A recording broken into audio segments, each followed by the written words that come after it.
Imagine a little boy sitting on the stand in open court. That's troubling enough. But now imagine that the story he has to tell is one that could rob him of his mother forever. How old are you? 7. Who is this, or what is this? My mama. And what is she doing? Killing my sister.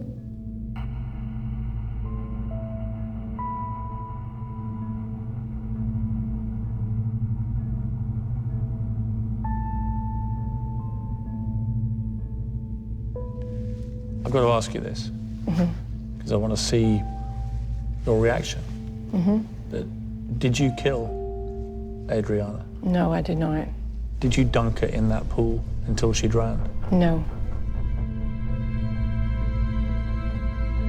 There are only 2 possible penalties that can be imposed for the crime of first-degree felony murder. They are either death or life imprisonment. And I just emptied the gun and I ran.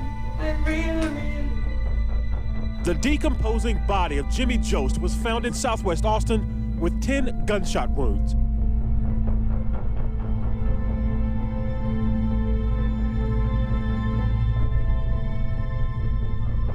I've been a police officer for 25 years. I've been a detective for 17. And no, I have not seen anyone plan it to this detail.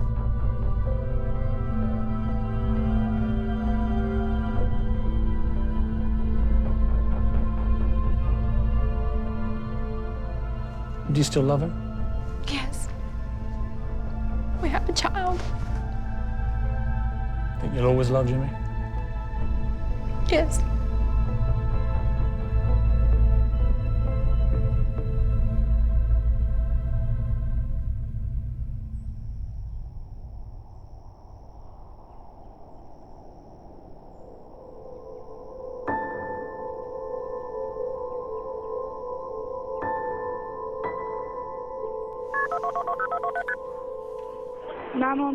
I need an ambulance. What's wrong, ma'am? My daughter fell in the pool and she's not breathing.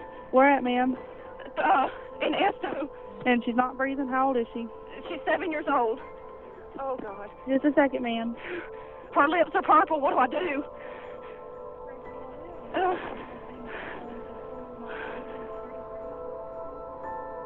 Holmes County Sheriff's deputies are investigating their second tragic water incident involving a child in just 3 days.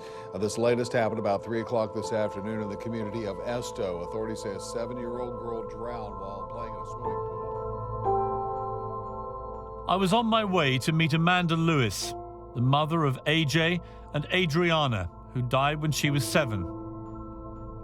Amanda has spent the last 8 years in prison. Tell me, in your own words, exactly what happened on the day that Adriana died. We went outside, the kids were playing, and I had to step back inside. And when I stepped back inside, somewhere along the point, she had went and got the wagon, and she had pulled the wagon beside the pool. And she had gotten in the wagon, her footprint was in the wagon, and somewhere along the line, she fell in with the dishpan. So AJ comes in and tells you what? That Adriana was playing in the pool. I thought he meant she was standing beside the pool, splashing in the water. I looked out the back door, and that's when I could barely see her floating in the pool. You run outside? And you get her out of the pool? How did she look to you? She was slightly purple. I put her on the ground and tried to get the water to drain out and started doing CPR. Did you realize that she had died before they even got there? No. When they got there and EMT, the fire people was doing CPR, they had slightly got her back and they were going to airlift her to Panama City. When you get to the hospital, what happens? The doctor come in and said that Adriana was gone. What impact did those words have on you? It was like part of me was gone. And it was part that I'd never be able to get back. To me, my kids, they made my world. They made me a stronger person. They made me feel like I was everything that I was supposed to be.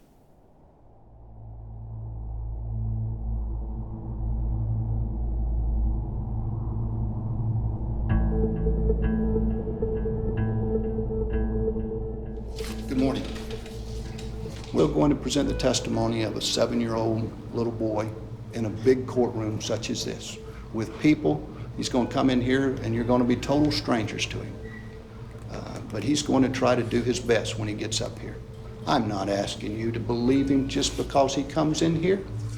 I'm asking you just to be patient and listen to his testimony and then give it the credibility that you determine that it deserves. You will hear how AJ saw his mother dunk his sister into the pool. That's what led to the death of Adriana Elaine Hutto. Thank you for your attention.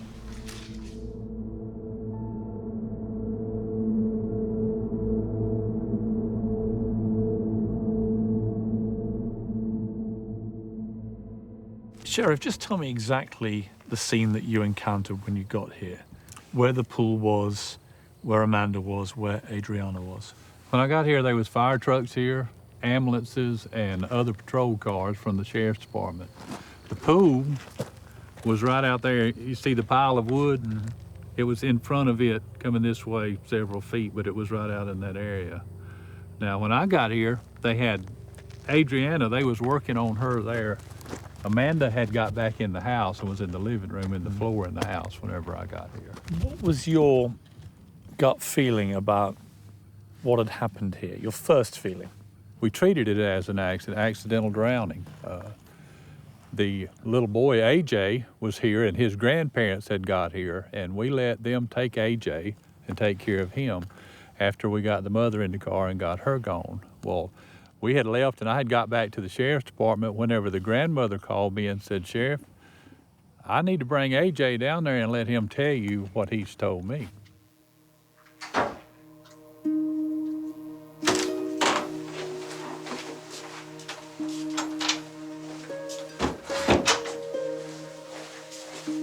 Take a seat to sit in? Which one are you gonna sit in? You sit in that one? What you got? What is that? Sheriff badge. A sheriff badge. I was sitting at that desk right there when I got that phone call, okay? And I remember Dennis Lee saying, I need you to look at this case. And I'm like, Dennis, I'm swamped down here, you know? And he said, no, really, I want you to look, just look at this interview of this little boy. And they brought it down a couple of days later. Another prosecutor, we were working on another case, and she was in here, and we watched that, and we were like, wow, you know, is he telling the truth, you know? Who threw her in the pool? My mama. Mama threw who in the pool? My sister, Adriana. Okay. And then what happened when she threw her in the pool? She started holding her face, so Adriana started screaming, so I went, pow, pow, pow, with my gun. Okay. So Mama said, stop it! So I didn't stop it, so Adriana screamed, AJ, call the police. You said your mom held her face? How did she hold her face? Yeah. An Estill woman is in the Holmes County Jail tonight charged with killing her own daughter. At least one witness says they saw Lewis pushing the little girl underwater. Lewis has reportedly denied she killed her own child. She is due in court tomorrow morning for a bond hearing. Amanda was a single mum, a care worker on night shifts. She was just 27 when Adriana died. I thought I had a good life. I had a good job, 2 beautiful children. You know, even though my parents were divorced, I still had a good family life. What was your relationship like with your 2 kids? I had a good relationship with them. Adriana's, it was a little bit tougher just because she was dealing with what she was dealing with, but I never had a bad relationship with them. They were always happy. We always did things together, you know, McDonald's. Adriana had apparently ADHD. Was that medically diagnosed? What did that do to her as a young girl? How did it make her behave? Sometimes she was real rambunctious, always wanting to go and do, could rarely sit down, rarely watch a movie. But other than that, she was just on the go all the time. You loved her? Of course. Very much. She was just a miniature version of me. In what way? Every way. What do you mean? Physically, she was identical to me. Her demeanors, her mannerisms, down to the way she walked, was just like me. And temperamentally, was she like you? She was quick to throw a fit, but she was still a good child. She was still a good little girl.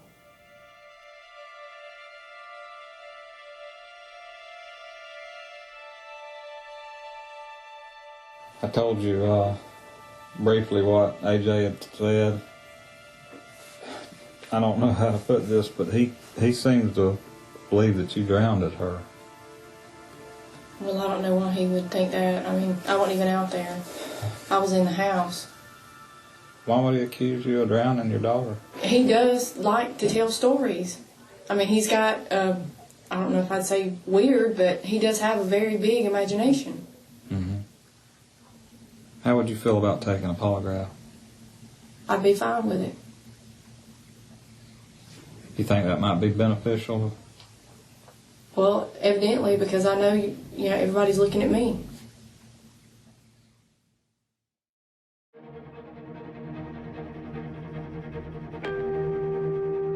The only way the state could present a homicide case was to rely on the testimony of, in my opinion, an incompetent witness.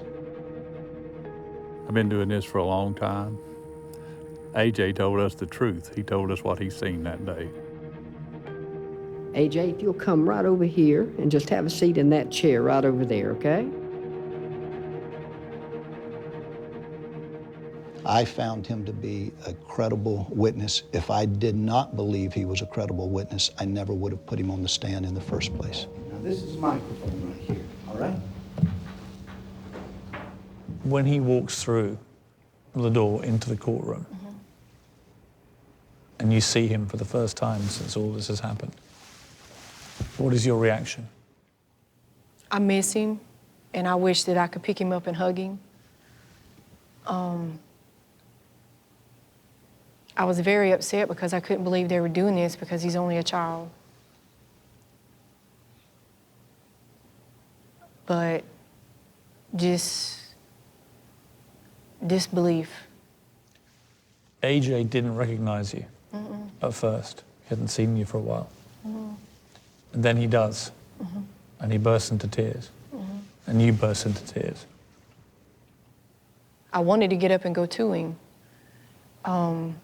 And I even asked my attorney, just please stop, just make him stop. But I couldn't.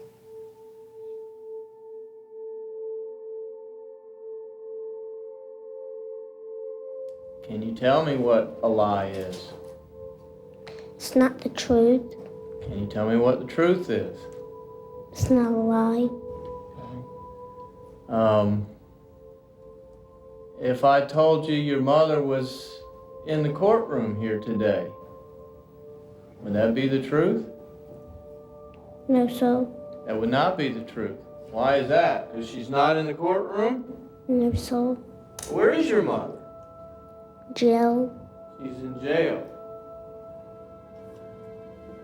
That woman sitting right there between them.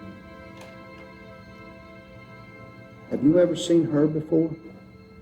Yes, so. Who is that? My mother. Now you recognize your mother? Yes, so. All right. AJ? AJ? Yes, so. Give me your hand. All right. Here. Here.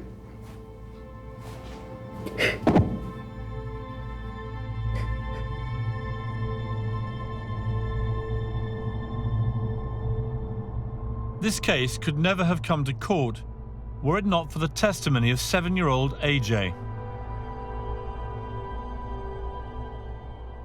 When the police asked Amanda to take that lie detector test, she passed. In your career, have you had a case that's incensed you quite like this one? I mean, this is probably the worst of the worst. When the factual complexion of the case is so clearly pointing in one direction, that indicates that this was a tragic accident. What do you think happened? Just talk me through what you think happened. I believe the children planned on swimming in the pool, but that they had to get the bugs out of the pool. I think Adriana stood in the red wagon next to the pool, was leaning over the pool with the metal pan that was found floating in the pool, and was in the process of scooping up bugs from the pool when she fell head first into the pool, causing the water to come over the side of the pool and fill the little red wagon. It was found by the emergency responder, who immediately surmised that this was a case of accidental drowning.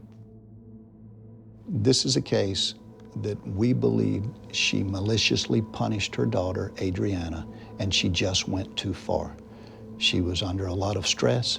She was tired. She had tried various other forms of discipline that appeared not to be working, at least to Amanda Lewis. And that is what we think happened. Why are you so sure? Why is there no element of doubt in your mind? As you will recall, the pool was anywhere from 32 inches to 35 inches high. Adriana was 47 inches tall. If she had have just simply fell into the pool as an accident, all she would have had to do was stand up, as she had done before when she was in that pool, and she would not have been drowned.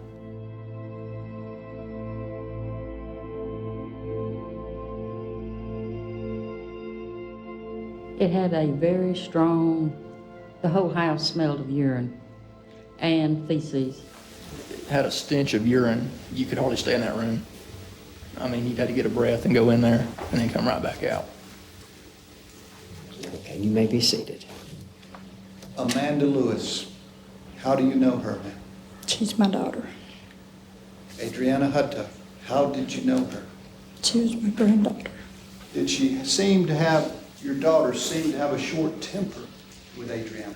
Yes, sir. She did have a short temper with her at times. How about AJ? Did she have a short temper with AJ? Not as much.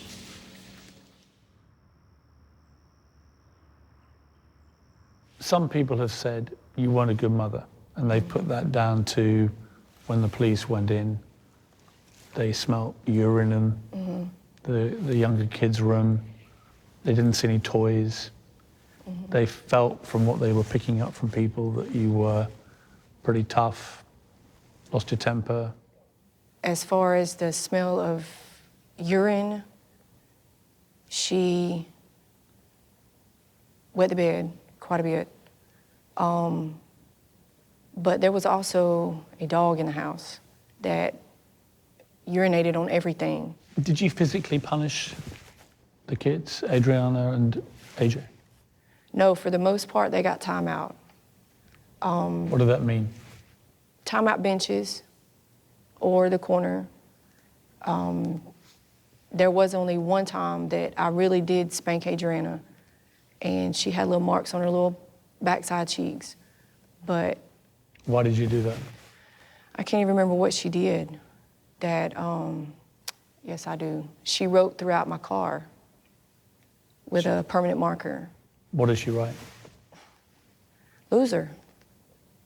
And I don't even know where she got the word from. One of your colleagues at the care centre remembered you saying you were so annoyed about Adriana's behaviour one day. You said, "Oh, I want to kill her." Now, given what happened, people could put two and two together and think, well, there we are. I did not say I wanted to kill her. I said, oh my goodness, I could have just killed her. About the car? About the car. She came in and she was very upset, very irate. And we said, "What's wrong, Amanda?" She said, "I'm just gonna kill him, I'm gonna kill her." And I was like, "Don't say that." She was just like at the end of her rope that morning. Like she just couldn't take it anymore. What did you mean when you said, "I could have killed her"? That it just frustrated me to the point of being angry.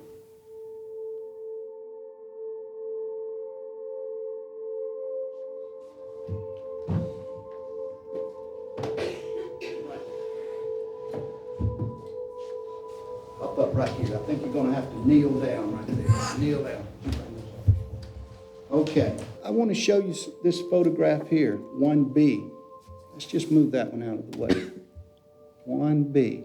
Now, whose red wagon is that? Mine. How did that wagon get there? My mom pulled it all the way from there, all the way back to Okay, here. all right. Now, did you draw a picture? Yes, sir. Tell me, AJ, what is this right here? Who is this, or what is this?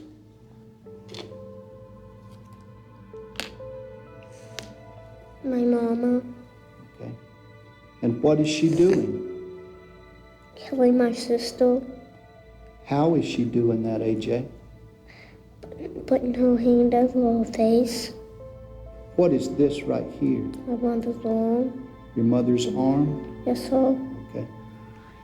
What does this mean right here? She did. What? She died. She died. Okay. You mean your sister died? Okay. What this too bad? What does that mean? That means it's scary.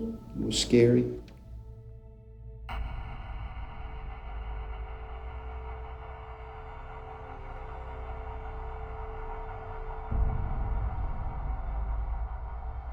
So the jury had to decide, did they believe AJ?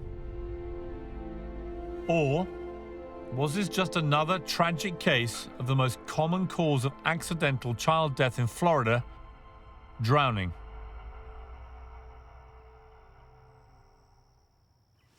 I've got 4 kids, and when they were all of that age, of AJ's age, I'm not sure how reliable they would have been in recollecting what had happened, given the trauma of what went on just a few yards away. Why are you so confident that AJ was telling the truth? In the statement AJ gave us, the first one he gave us, he said that his mama done that to his sister's face. He told us his sister had got in trouble that morning because she had took blue spray, which he called Windex later on, sprayed the TV. We got the search warrant, we went in and got the Windex out from under the kitchen sink, sent it to the lab, and they put Adriana's fingerprint on there. It was a positive match. He told us that he had seen a man cutting down trees on a tractor. We confirmed that West Florida Electric was out here mowing the right-of-way for the electric lines that morning. He told us that he seen the Army men flying over. We contacted Fort Rooker. They confirmed that this was in the flight pattern that day for their helicopters. You know, we confirmed everything he told us, basically, which added legitimacy to his story. But it is also true that as he recounted his story a number of further times, he was inconsistent. I mean, his story did change. It wasn't always completely the same. The consistency of what we were able to confirm stayed the same. But it's such an exceptional circumstance for such a young child to, in the end, be the pivotal reason why somebody is found guilty of first-degree murder. But you know, he's a young child who didn't know to do anything but to tell us what he saw that day. AJ said that he saw you do it. Is everything that boy said a complete fabrication? He just misremembered everything he'd watched? I mean, pretty extraordinary for a young boy to invent a story about his mum murdering his sister, isn't it? Everything he said was not true, but everything wasn't a lie. I believe what happened, he took a series of events and put them all in one day. She had gotten in trouble for spraying something a week prior, and he put it that it happened that morning. So everything he said was not a lie. I just believe he fabricated a series of events into one day.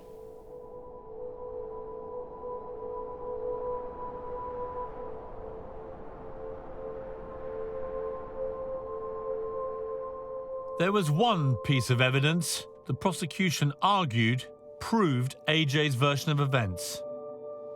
On that day, were you present when an autopsy was performed on Adriana Hutto? Yes, I was. Did you observe any injuries to her body, ma'am? Yes. Tell us what you observed. The most significant were the two on the midline of the forehead. Also noted are two smaller bruises to the right side of the forehead over here. I placed my hand over the bruises, and as you can see on the side of the cheek here, it lined up perfectly with the side of my left thumb. This would be the index finger where it lined up. And if you would, ma'am, just use your left hand as you would on your face, demonstrating to the jury how that would have been. Okay. Thank you, ma'am. No further questions.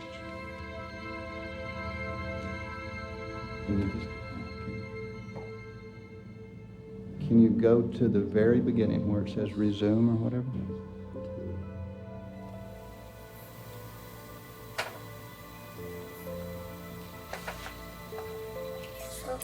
Who was in the pool? Adrian.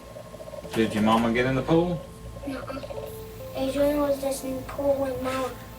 But Adrian was laying like this and Mama holding him like this, so she went scream.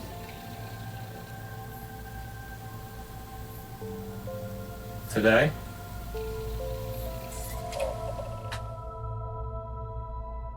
Ms. Lewis, under Florida law, there are only two possible penalties that can be imposed for the crime of first-degree felony murder. They are either death or life imprisonment. This court adjudges you to be guilty of that crime and sentences you to imprisonment in the Florida Department of Corrections for the remainder of your life. Do you still hope to get out of here? Every day. How do you hope to achieve that?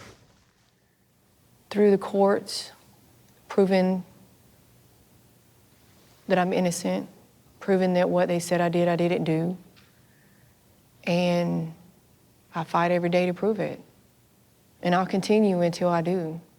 What do you feel about AJ? He's now 15, you've not seen him for 7, 8 years since he was in that courtroom testifying against you. Mm-hmm. If you had the chance to speak to him, what would you say to him? That I love him. And no matter what, I will always love him. And that in no way do I blame him for what's happened. As AJ waved to his mother that day in court, it would be the last time she would see him.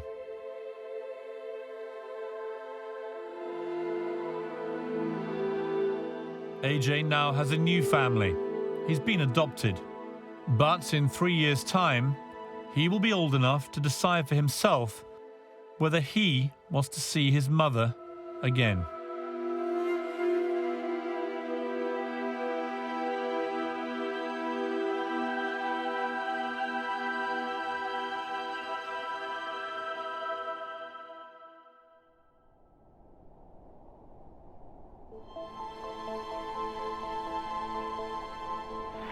Thank you very much and welcome to the 1990 Miss Texas USA pageant, and what fun it is to be back here. She surprised him, came out of the attic area, and she just started shooting and unloaded the Glock in his body, I believe, 10 times. According to the FBI, women who commit murder are 3 times more likely than men to kill someone they love. In 2004, in southern Texas, a former beauty queen committed a brutal and infamous murder. She shot her millionaire lover 10 times.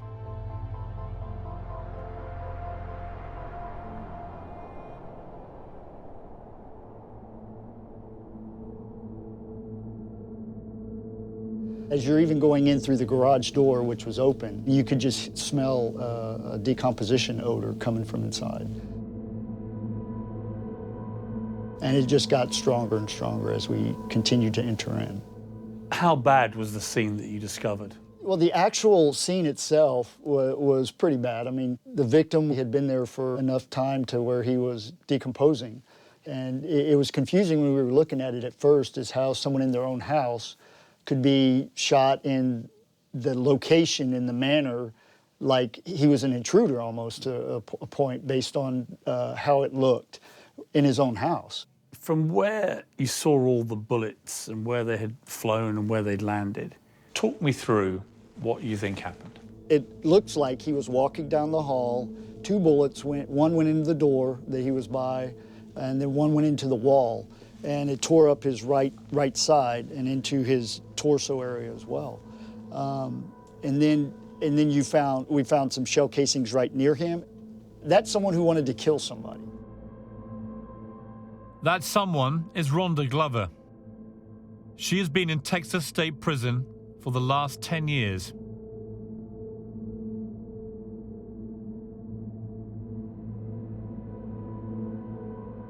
Good to meet you. I'm Piers. Nice to see you, Rhonda. Her victim was a wealthy oil man, Jimmy Jost. Rhonda has always claimed it was in self-defense. There's this guy that you had this great passionate love for, and he for you. There have been good times and bad. There have been all sorts of stuff that's gone down, and yet there's a moment when you have a gun in your hand and you shoot him dead. And you stand over him and you empty the magazine. Dad, I never stood over him, and that's a lie too. There were 10 bullets discharged. Do you dispute that? Or was Yes. There weren't 10 there were 10 discharged, but 6 were to his elbow, trying to stop him. Okay. Yeah, I was never trying to kill him. You didn't want to kill him? No. What did you no. want to do to him? Well, when he started, see, here we are talking about it, and No, I but- can't. because- But I can't, But here's Piers. the thing, Rhonda, I wish I could. But Rhonda, let me explain to you why this is important. People just think of you as this monster murderess who blazed bullets into the man she loved, right? And it was a horrific, cold-blooded, premeditated murder. That's what they think you did. Mm-hmm. And I'm only asking you one thing about it, is in that moment, how did you feel? I just went into like a complete state of shock. Just standing there, just like, oh my God. It was my worst nightmare realized. If you had your time again, Rhonda, in that moment, what would you do? Knowing what happened. I don't know. I don't know what I could have done differently. I honestly don't know. I don't know. I just know that I'm very lucky to be alive. I do know that I almost died that day. Jimmy's body lay undiscovered for 4 days. Rhonda went on the run, taking their 9-year-old son. But the police caught her 600 miles away in Kansas.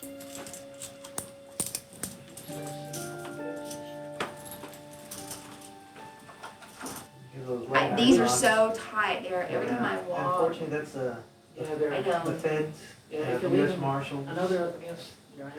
I just don't know what's going on. So I was on vacation with my son, and so I'm just. What do you do? We went to. I was gonna go on audition for a Nashville show. I'm a singer, and so I had my guitar and my piano with me, and I chickened out when we got there. I didn't. Did you go shoot that day? Did I go shoot at Red that day? Yes. So you did ever get Yes, I did. Where'd you land?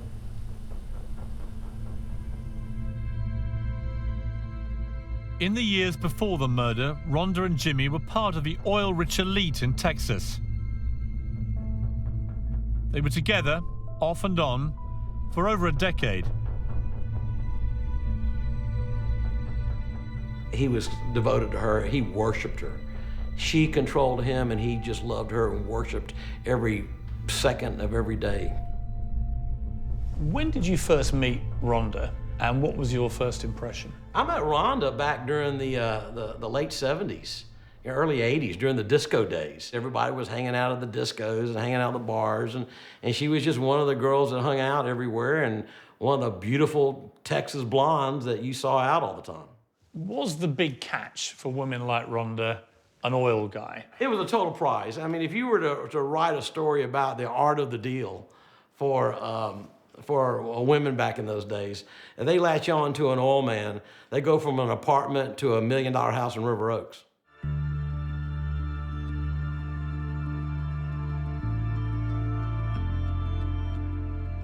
I think that she saw a different world that she wanted access to. She grew up with cowboys, rodeo, and Jimmy came from a different world, a world of more sophistication, and I think that's what she was looking for. Jimmy first set eyes on Rhonda while watching the 1990 Miss Texas beauty pageant on television.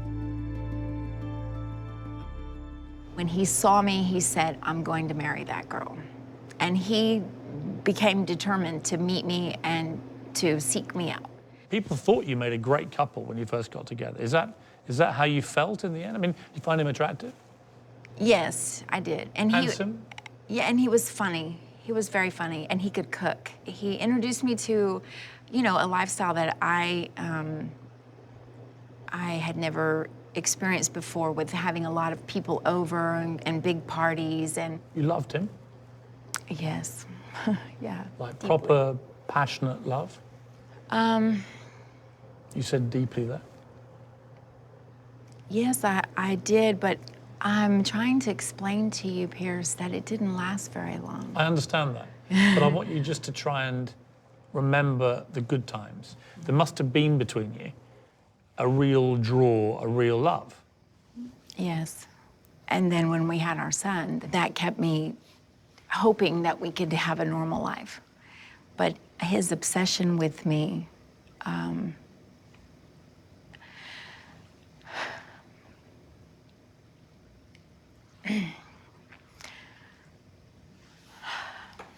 Jimmy had a persona that he put on in public and one very dark one in private. So it's really hard to sit here and talk about the great times when there were very few in the beginning. It turned bad. It turned bad rather quickly, Piers. It did.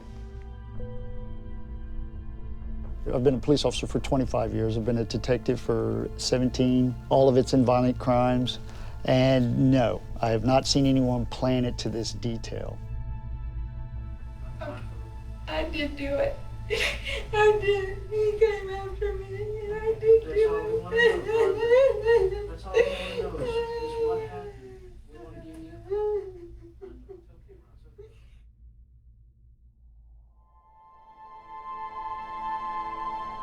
The decomposing body of Jimmy Jost was found in Southwest Austin with 10 gunshot wounds. Glover said she shot him because he beat her and she thought he was going to kill her. She couldn't ever get rid of him until finally, when he ran out of money, then she decided to kill him. He came at me, and we struggled, and I got to my briefcase, and I got the gun, and he hit me, and he was screaming, "You fucking bitch, I'll kill you," in a demonic voice, just like Satan would. And I just emptied the gun, and I ran. He just fell. What exactly happened on that final fateful day of Jimmy's life? Well, the evidence shows that she went to a shooting range here in Austin called Reds. She had been there before. She practiced with the gun that she used to kill Jimmy. She went about 10 minutes away to Jimmy's house after having called him, and our belief was to lure him to the house. And she went up into the upstairs area where there was an attic attached to a bedroom, and she waited Our belief was that Jimmy would have done just about anything for Rhonda and was probably very excited that she had called him. And she surprised him, came out of the attic area, and she just started shooting, and he turned and then fell. And that the evidence from the medical examiner was that the wounds were consistent with her having shot him as he lay dying or dead. She fled and was eventually arrested in Kansas. Rhonda still claims Jimmy violently abused her, but there is no compelling evidence to prove that. There is, though, compelling evidence it was premeditated. A month before the murder, she practiced killing Jimmy at a gun range. The first time that you go to the gun range is about a month or so before Jimmy dies. Obviously, from the outside, you look at that and you think, well, that's a bit weird. Mm-hmm. Why is Rhonda going to a gun range for the first time so soon to Jimmy's death? Mm-hmm. Why did you go that first time? First of all, the owners of Top Gun are the Saragusas, and that's Rocky's uncle. So if I'm going to murder somebody, I certainly wouldn't have gone to a gun range where the people know me. What are you really thinking about? What's concerning you enough to want to go and learn how to fire a gun suddenly? Well, he came to my apartment 12 times trying to get in, to get to me. So you've gone to the range because you want to protect yourself? I really felt that if he just knew that I had a gun, like because the Saragusas knew us, or even if he saw that I had one, then he would stop stalking me, because I lived in a paranoid life of when is he going to when is my day coming? When is he gonna finish me off? Because he was so serious that if he could not have me, no one would. Why should I believe you? Why should you believe me? Because the facts are there, Piers. If you look hard enough, the facts are there. And I want you to look. I'm begging you to look at the case from a different perspective and not just listen to what these other people are saying. She planned this. She ran through a scenario, bought a gun, ran through a scenario on how to use the gun in the scenario. That's the scenario she used to kill Jimmy. And then she ran. She didn't go to the police. She didn't call anybody and say, hey, you know, he just tried to do this to me or that to me and I killed him and I'm worried they will blame me for it. She ran. She didn't reach out to anybody, she ran. And she was trying to hide from the police until we caught her. She's a calculated, cold-hearted murderer. Only Rhonda knows why she took the life of Jimmy Jost that day. She surely must have known that by doing so, she would ruin her own life too. First off, I miss my buddy. He was a good guy. All right? And you look back, hell, I'm 64 now. Jimmy would have been 66 or 67. When we were doing all of going nuts and chasing women and having a blast, we were in our early 30s and our 40s. And you look back on it, you miss him. He was fun to be around. There was always something going on. And when you look at Rhonda, and I kind of feel sorry for Rhonda. She just made a serious big-ass mistake. I'll say hello to her. I'll sit down and have lunch with her. I don't, you know, I'm not going to hate her. You forgive a lot when you get older. You don't have time to hate anymore. We, the jury, having found the defendant Rhonda Glover guilty of the offense of murder, assess her punishment at confinement in the institutional division of the Texas Department of Criminal Justice for a term of 46 years.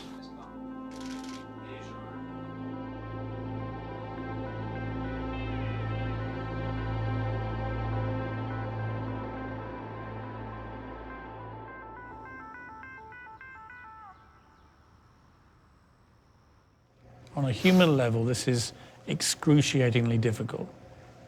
To talk to somebody who's incarcerated in prison for as long as you have to be and have already been, right? Sure. Living with the consequences of what happened that day.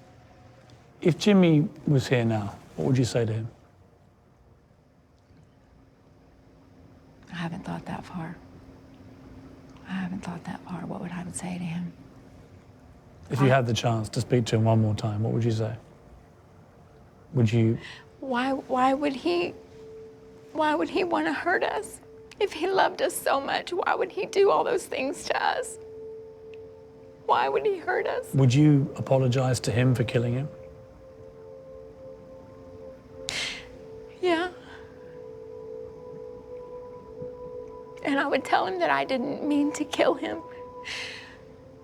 I really believed I shot him in the elbow 6 times. Rhonda, do you still love him?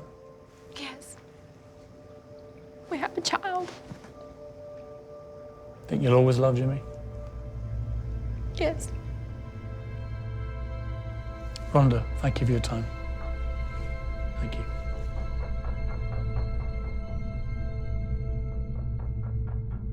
Rhonda Glover will serve at least another 11 years in prison for killing the man she loved.